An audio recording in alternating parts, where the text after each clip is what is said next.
You're crowding me a little bit. Here, let me move over. Thanks. You can put your arm around me. I don't mind that. Well, it's holding me up. I mean, I'm sinking into the, it's sinking in the sofa here. Now that I can sit, I've been working on, there's a new type of fly for fly fishing. Well, I've been fooling around with it, trying to figure out how exactly, because I'm like a tried and true fly fisherman. I usually go with him, and I'll sit on the bank with my binoculars. There's so much wildlife you can watch. Yeah, at the river, it's beautiful. Well, the thing is, I work in barbed wire concrete convicts all day long. I'm standing in the middle of the stream. The water's kind of drifting by. I'm at peace with myself. I don't have to hear any inmates screaming, yelling. You don't hear gunshots or the alarm systems going off. So I can just let my guard down and relax and kind of be with God.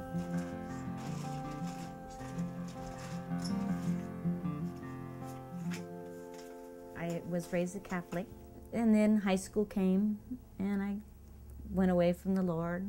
So it wasn't until our son, we almost lost our son, that we both, because we weren't Christians when we met. 1983, our son was born. 81. 81, I'm sorry, 81. We'd already had a daughter, and childbirth was the snap, and she was about 15 months old, and lo and behold, here come my son, and I was just thrilled. We'd brought him home from the hospital, and he had gotten a cold. The cold turned into bronchitis and pneumonia, and then he had like a bronchial asthma thing going. Well, the doctor put him in the hospital. He was 4 weeks old, and he was in an oxygen mist tent and trying to help him to breathe, and wasn't working. So, excuse me a minute. I know. We call him our miracle baby. God healed.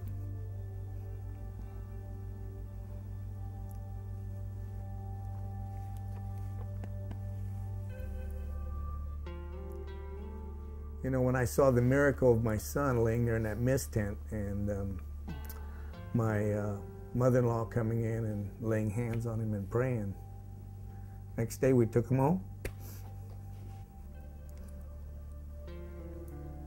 This little church was praying for our son, and so I thought, well, at least I could just go and thank these people for praying for my son. Well, we went into this little church, and I thought I'd thank these people. And when we went in there, there was something more to it. Got my curiosity up. I started realizing there's more to life than just what I perceived at the time. So so that was the miracle. That's what turned me over to Christ.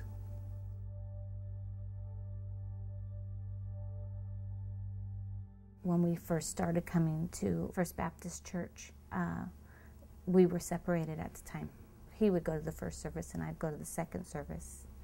And that's when we found out about Celebrate Recovery in the bulletin. I was so excited about it because I had been looking for somewhere to go to have a support group. I was hurting really bad, and so was my husband.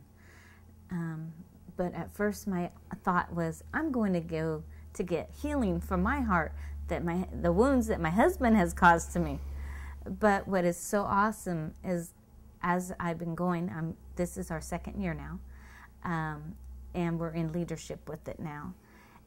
God revealed to me that I was there for me, not for my husband. I was there to work on my issues and my shortcomings to be a better wife.